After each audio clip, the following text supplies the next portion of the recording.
오늘 보면 예수님이 이 땅에 오신 이유가 십자가에 죽으시기 위해서 오셨습니다. 그래서 십자가에 죽으시기 전날 밤에 예수님의 인생에서 정말 중요한 순간에 예수님이 하신 내용이 오늘 나오고 있습니다. 예수님께서는 다른 제자들에게 내가 기도할 동안에 너희는 여기서 앉아있으라라고 말씀하십니다. 9명의 제자들을 그렇게 9명의 제자들에게 그렇게 부탁하고 예수님이 정말 친하게 지냈던 수제자였던 베드로와 야고보와 요한 그 3명을 데리고 따로 곳으로 가셨습니다. 그리고 3명의 제자들을 데리고 가실 때에 예수님께서 심하게 놀라고 실패하셨다는 장면이 나오는데 저희 말씀 봤을 때 이게 예수님의 제자였던 베드로와 야고보와 요한이 심하게 놀라고 슬퍼했는 줄 알았더니 오늘 본문 원어를 보니까 베드로와 야고보와 요한하고 같이 가셨는데 예수님께서 그때 심하게 슬퍼하고 놀라고 늙어하며 슬퍼하셨다는 것이 예수님이 그러셨다는 말씀을 봤어요. 오늘 마가복음 14장 33절 보니까 베드로와 야고보와 요한을 데리고 가실 때에 심히 놀라시며 슬퍼하사, 그러니까 예수님이 자신의 약한 모습을 다른 사람들에게 제자들에게 보이기는 싫어하셨는데 오늘 베드로와 야고보와 요한 앞에서는 예수님이 심하게 놀라시며 슬퍼했던 모습을 보이셨다. 다른 제자들은 놀라고 3명의 수제자였던 베드로와 야고보와 요한 앞에서는 그런 모습을 다 보이시면서 그러한 모습을 예수님께 보이셨습니다. 하나님의 아들인 예수님이 이 땅에 죽으러 오셨는데 이제 정말로 죽을 시간이 가까워오고 있는데 예수님이 얼마나 괴로웠다는 여러분 생각해 보시죠. 그런데 3명의 제자들 베드로, 야고보, 예수님이 정말 믿고 의지했었던 베드로와 야고보와 요한도 별 수가 없었어요. 예수님이 인생일 때 가장 중요한 순간이었어요. 예수님은 그래서 이 순간에 마침내 기도하시면서 심하게 놀랍고 괴로워하시는 이 상황에서 예수님께서 기도하시는 내 원대로 마옵시고 아버지 뜻대로 하옵소서 기도하시면서 잡히시고 십자가에 달려 돌아가셨던 내용이 오늘 본문에 예수님이 죽으시기 전날 밤에 겟세마네 동산에 가서 한절 기도하시면서 심하게 놀라며 아파하셨던 그 예수님의 모습을 보지만 그 상황 속에서 예수님께서는 내 원대로 마옵시고 아버지 뜻대로 하옵소서라는 결론적인 기도를 내셨다는 본문을 보면서 오늘 예수님의 모습을 보면서 우리 서글픔을 느끼는데 아무도 예수님의 마음을 알지 못하는 상황. 9명의 제자는 그렇다 해도 예수님이 믿고 있었던 3명의 제자들 베드로와 야고보 요한도 그들도 예수님의 아픔을 이해 못하고 앉아서 그 중요한 시간에 졸고 있는 모습을 보게 됩니다. 저는 오늘 본문의 말씀을 통해서 십자가에서 드러내는 것들을 관심으로 마음을 들어서 나누는데 오늘 말씀의 첫 번째는 기도의 자리로 나아가자. 두 번째 중보의 타이밍을 놓치지 말자. 세 번째 성령의 인도를 받자라는 제목으로 예수님이 십자가 앞에서 일어나셨던 이 말씀을 통해서 우리 큰 은혜를 나누기 원합니다. 그래서 먼저 기도의 자리로 나아가자라는 말씀을 보면 마가복음 14장 32절입니다. 그들이 겟세마네라는 곳에 이름에 오늘 32장을 보면 그들이 겟세마네라는 곳에 이름에라고 기록하고 있는데 예수님이 있어서 인생에서 가장 큰 문제가 생겼어요. 예수님의 인생에서 가장 큰 문제. 예수님은 오늘 죽으러 오셨는데 이 죽음의 상태 앞에 놓여 있는 가장 큰 문제였어요. 그때 예수님께서는 제자들을 데리고 겟세마네 동산으로 가셔서 기도하셨다는 것을 기억하시기 바랍니다. 우리들도 인생을 살아가면서 크고 작은 문제를 나타냅니다. 그때마다 여러분들은 그 문제를 어떻게 해결합니까? 하나님의 아들이신 예수님도 문제를 만날 때 어떻게 하시는가? 대부분의 사람들은 문제가 생기면 고민을 하거나 술을 마시거나 만신창이를 마시거나 이렇게 살아가는 거예요. 그런데 문제가 해결이 되는 게 아닙니다. 우리가 고민하고 한다고 해서 어떤 사람은 문제가 있으면 친구를 만나서 얘기해요. 그래서 내가 이런 일이 해결되는데 어떻게 하면 좋겠냐. 그런다고 문제가 해결되지 않습니다.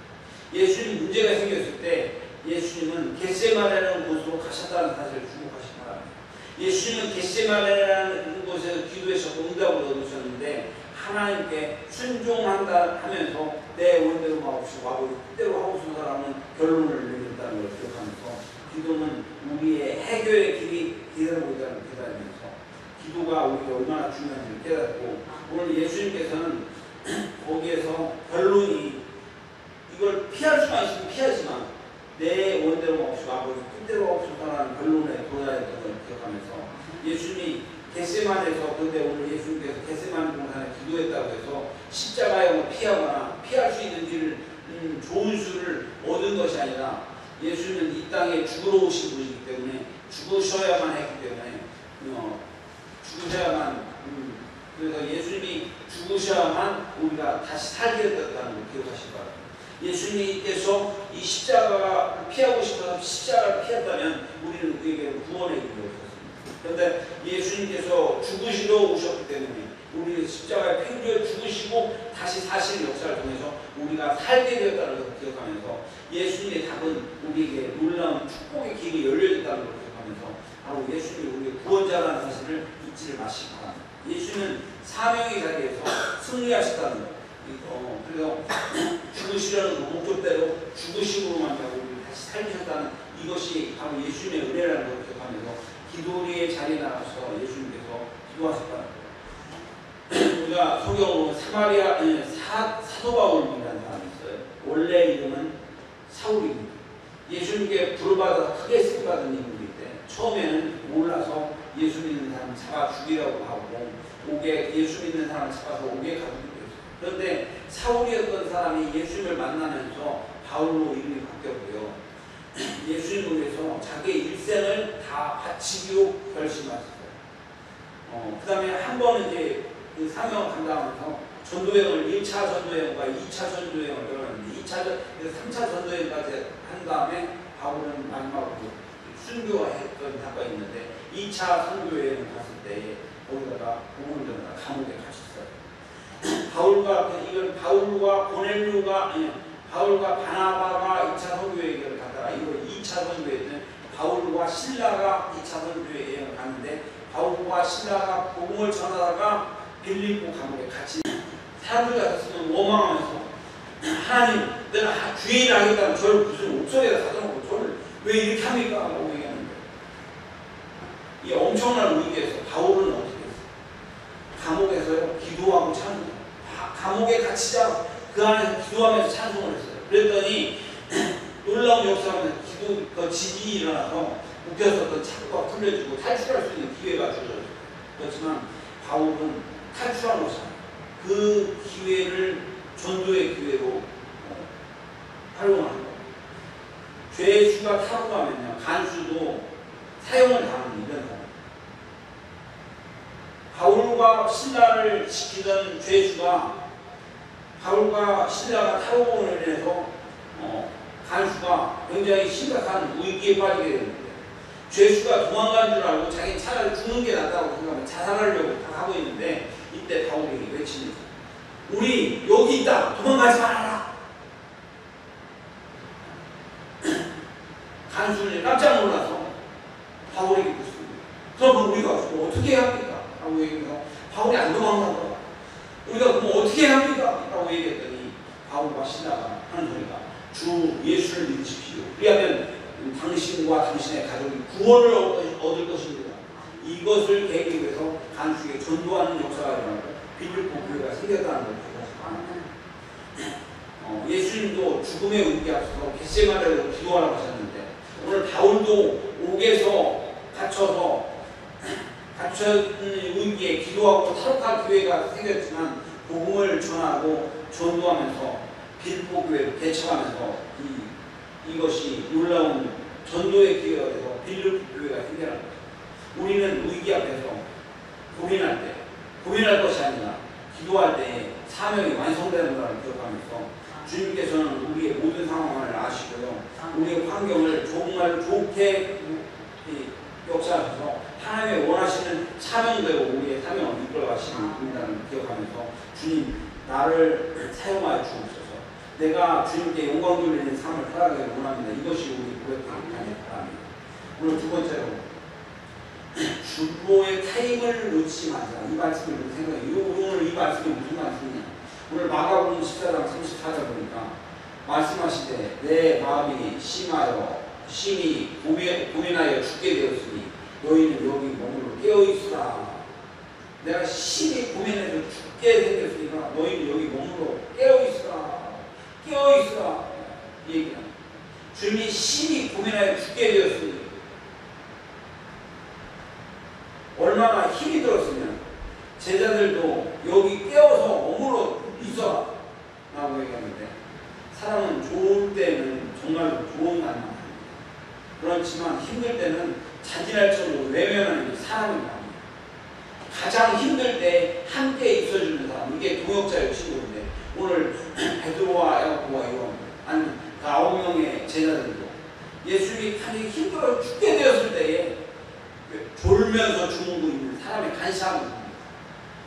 저희 할머니가 어렸을 때 저한테 해주신 얘기예요. 어떤 선비가요, 과거 공부를 하는데, 과거 공부를 하는데, 과거 공부를 시험을 보면 낙방을 합니다. 아내가 너무 화가 났어요. 근데 아내는 남편을 위해서 정말 열심히 삭발을 하면서 남편을 공양합니다. 그런데 이제 아내가 삭발을 하러 가면서 남편한테 얘기합니다. 지금 밖에다 널어놓은 빨래가 고추를 말려놨으니까 그 고추를 좀 걷어주시면 이거를 나는 하루 돈을 할 텐데 고추를 말려놓은 걸 걷어주십시오 라고 얘기를 하고 그리고 삭발을 했어요. 그런데 그 선비는 열심히 그 공부를 하는 와중에 비가 온 줄 알았어요. 공부에 매진했었던 나머지 비에 그 고추가 다 젖어버렸어요. 아내가 다시 돌아왔는데 화가 나. 과거 공부를 해서 급제를 한 것도 아니고 고추 마른 것도 걷어달라고 걷어주다는 것도 화가 나고 그 남편한테 막 퍼보니 당신 지금 나무에 한 게 뭐가 있냐고, 이 고추 하나도 없는데 그 고추다 뭐. 여자가 바가지를 그리고 이 얼 바가지가 얼마나, 그리고 나서 집을 가고 하루가 지 이틀이나 3일이나 한 달이 지 2달이나 1년이 지나 아내는 돌아오지 않아. 집을 나가고 아내는 돌아오지 않아. 선배는 그렇지만 포기하지 않았고 그 과거에 열심히 공부해서 급제를 해서 어사와를 쓰고 말을 타고 집으로 돌아오는 거예요. 한 3년 전에 집 나갔을까. 근데 그 자리에 집 나갔을 아내가 후회를 하면서 무릎을 후회하면서 다시 한번 저 용서해달라고, 저에게 기회를 달라고 이렇게 얘기합니다. 여러분들 같으면 어떻게 하겠어요? 용서는 해주겠어요? 용서는 안 해주겠어요? 그 소비가요, 중간 물동이를 하다가 물을 가득 채우나. 그래서 그 여자애가 물동을 가득 채우나. 물을 갖다가 채웠는데 그 물을 딱 채운 다음에 물을 밖에다 다 쏟아버린 다음에 땅에 떨어진 물을 갖다 다시 채우면 내가 다시 용서해줄게. 아내는 후회하면서 물동이 채우기 위해서 열심히 채워서 바닥에 달아두면 어떻게 방법이 없어요. 채울 수가 없으니까 아내가 자기 침을 대려고 침을 가지고 뱉으면서 그렇게 했는데 그 자리에서 하다가 죽었다는 전시가 되었어요. 그래서 그 죽었었던 아내를 사람들이 기르기 위해서 그 동에다가 침을 뱉던 거기다가 사람들이 침을 툭툭 뱉는다는 전설이 있다는 얘기를 제가 저희 어머니한테, 저희 할머니한테 얘기했어요. 오늘 주님께서는 옆에서 동역자가 되는 것이 얼마나 주님에 있어서 동역자가 돼, 예수님의 제자였었던 9명의 제자, 그리고 베드로, 야고보, 요한이가 예수님의 그 동역자가 돼서 예수님의 배에 의로가 되어서 얼마나 좋았겠느냐고 생각합니다. 잠언 15장 22절입니다. 사람이 그 입에 대답이 말미암아 기쁨을 얻나니 경우에 맞는 말이 얼마나 아름다운고 얘기합니다. 우리에게 주신 그 말을 조심해야 하는데 오늘 베드로와 야고보와 요한이 예수님과 함께 하시고 세상에 가장 아름다운 가치가 복음이고, 우리는 목회의 동역자로서 교회를 세워나가면서 예수님의 옆에 함께 있었던 예수님의 제자들을 보면서 오늘 우리가 똑같은 상황이 우리가 하나님의 이름으로 우리 교회를 세워나가는 부분이 있는데, 우리가 예수님의 동역자가 되고 박광수 목사의 동역자가 되어서 하나님의 나라를 세우는 것이, 이것이 얼마나 귀한지 생각하면서 우리는 주님이 기억하신다는 생각하면서 주님이 제자들을 위해 소원했지만 예수님이 부활하시고 순찬하시면서 모든 걸 다 이루셨던 것을 기억하면서 오늘 우리에게 주셨던 말씀을 기억하면서 우리가 교회를 세워나가는 데 있어서 옆에 있는 동역자로서 우리에게 큰 힘이 되어서 우리 목회를 세워나갈 수 있는 은혜가 주님을 축원합니다. 저의 삶에 있어도 담임 목사인데요, 얼마나 힘든지 몰라요. 작년 8월달에 매출을 쓰러졌다가 지금씩 조금씩 좋아지고 있어요. 권현 집사님 아시겠죠? 몇 개월 전에는 제가 주일날 몸이 힘들어갖고 도저히 설교하는 분이 힘들어갖고 다 방법이 없었어요. 근데 점점 좋아지고 있는데, 그럼에도 불구하고 저희가 굉장히 많이 힘들고, 그리고 저를 위해서 기도하고, 그래서 우리 사랑하는 성도님들 저에게 힘이 되어줬으면 정말 큰 힘이 된다는 생각을 갖고 있으니까, 여러분들이 저희 동역자가 되어서 저를 도와주시는 분들을 세워나갈 수 있는 은혜가 주님을 축원합니다. 이것이 주님을 기억하신, 주님이 이것을 기억한다는 걸 잊지 않으면서 그 목회의 동역자가 되어서 저에게 예수님의 제자들처럼 예수님의 동역자가 되어서 동역의 타이밍을 놓치지 않는 은혜가 주님을 축원합니다. 마지막 오늘 세 번째, 성령의 인도를 받자라는 말씀을 기억하시기 바랍니다. 마가복음 14장 36절 보니까 이르시되 아빠 아버지여, 아버지께서는 모든 것이 가능하오니 이 잔을 내게서 옮기시옵소서. 그러나 원대로 마옵시고, 아버지 원대로 마옵시고, 아니 나의 원대로 마옵시고 아버지의 뜻대로 하옵소서라고 기도했던 걸 기억하면서 예수님이 이 땅에 오셔서 늘 성령의 인도를 받으시면서 하셨어요.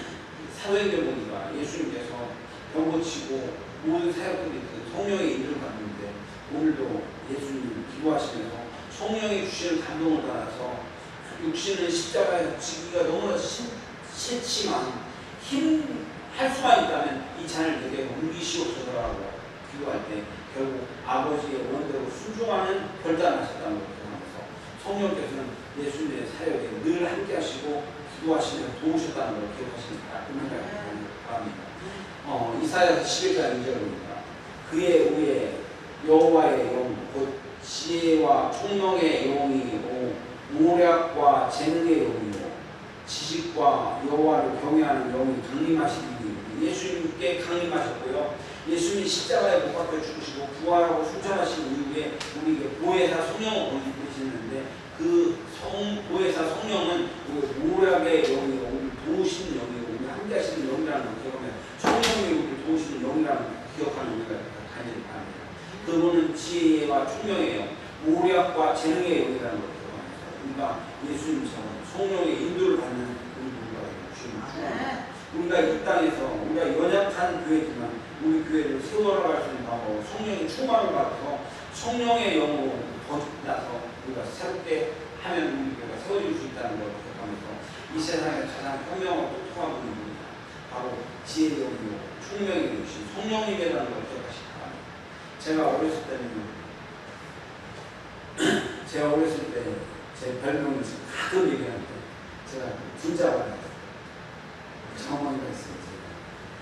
옛날에 우리 아버지가 저희 모자라는 아들로 모자라는 밥 먹을 때 밥만 퍼먹고 이렇게 그래서 제 행동 굉장히 둔해서 그랬는데, 제가 이제 중학교 2학년 때 교회에 가서 성령을 시험하고 제 인생이 완전히 달라졌어요. 그리고 나서 제가 하나님의 영에 따라서 성경이 그 말씀을 읽으면서 제가 살아갔더니 우리 아버님이 나중에 하나님과 광주는 교회에 가는 사람들이다.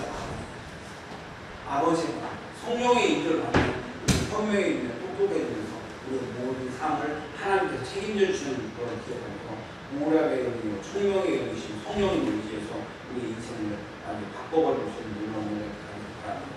하나님께서는 우리와 함께 하시면 우리의 삶은 많이 바뀌어질 수 있다는 것을 기억하면서 모략의 영이요 총명의 영이신 성령님 나를 붙잡아 주시고 내 인생과 삶이 완전히 바뀌어질 수 있도록 내 인생과 삶을 바꿔주시옵소서. 이것이 우리 기도가 되길 바랍니다. 우리가 그 십자가 앞에 드러나는 것 예수님이 십자가에 죽으실 때 오늘 예수님께서 겟세마네 동산에 가서 기도하셨던 것을 생각하면서 십자가에 드러나는 것 첫 번째 기도의 자리로 예수님께서 나가셨듯이 우리는 바울이 환난과 어려움 속에서 기도하며 찬송할 때 옥문이 열렸는데 도망가지 않았고 복음을 전하는 거예요. 주 예수를 믿으라. 왜냐하면 너와 내 집이 구원을 얻으리라 말씀을 드려서 거기에 빌립보가 생기는 하나님의 역사가 나타나는 것들을 기억하면서 기도에 대한 중보의 타임을 놓치는 오늘 베드로와 야고보와 요한도 졸고 졸음이라는 졸음은 참 감당하기 힘들어요. 제가 이번 주에 우리 부흥단 수련회가 있어서 목요일날 금요일날 수련회 갔다 왔는데 오다가 몸이 막 피곤해서 졸다가 터널에서 차만 세워있는 거 앞에 있는 차 받아버렸어요. 그리고 나면 어제 의료원 모시러 갔다가 졸면서 또 차가 있는 거 받아버렸어요. 졸음을 감당하는 방법이 없어요. 근데 다행히 어제 보고 나서 30만 원 주고 해결해요.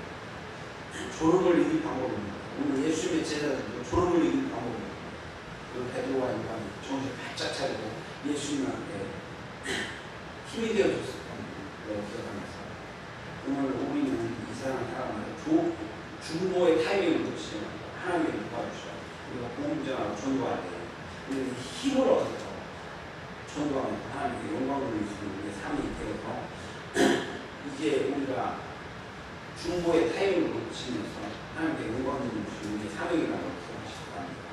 그 다음에 성령의 인도를 받자는 것을 생각하면서 저의 삶이 부족했던 저의 삶을 하나님께서 저를 바꿔주시고 모략의 영으로 성령 충만한 영으로 성령님의 인도를 받으면서 살아갈 수 있는 우리가 주님을 축원합니다. 기도하겠습니다. 고마우신 아버지 하나님 은혜와 사랑을 감사합니다. 예수님께서는 죽으러 오셨습니다. 죽으시기 전날 십자가에 겟세마네 동산에 가서 눈물을 흘려 기도할 때 아버지여 내 원대로 마옵시고 아버지 뜻대로 없어서라고 그 기도의 결론을 내리기까지 얼마나 힘들었겠습니까? 제자들로 자고 있었던 그 상황에서 그래도 말씀에 따라 결론을 해서 죽으시기 없어서라는 내 원대로 마옵시고 아버지 뜻대로 행하옵소서라고 기도하셨던 예수님을 기억하면서 오늘 중보의 타이밍을 놓치지 말고 예수님의 우유자가 되었었던 제자들이 되었다면 좋았을 텐데 오늘 이 말씀을 기억하면서 하나님의 사역을 살려나가는데 우리가 중보의 타이밍을 놓쳐서 동역자가 되어서 전도하고 공동하면서 하나님을 기쁘게 할 수 있는 저희 형제들을 인도하여 주시옵소서. 오늘 성령의 인도를 받아서 하나님께서 우리를 살릴 수 있는 일은 바로 성령의 인도함이 있다오니 아버지 우리를 살려주시고 우리를 도와주셔서 성령 충만한 역사로 오늘 세워져를 따라주시고 인도하여 주옵소서. 모두 감사하며 예수님 이름으로 기도하옵나이다. 아멘.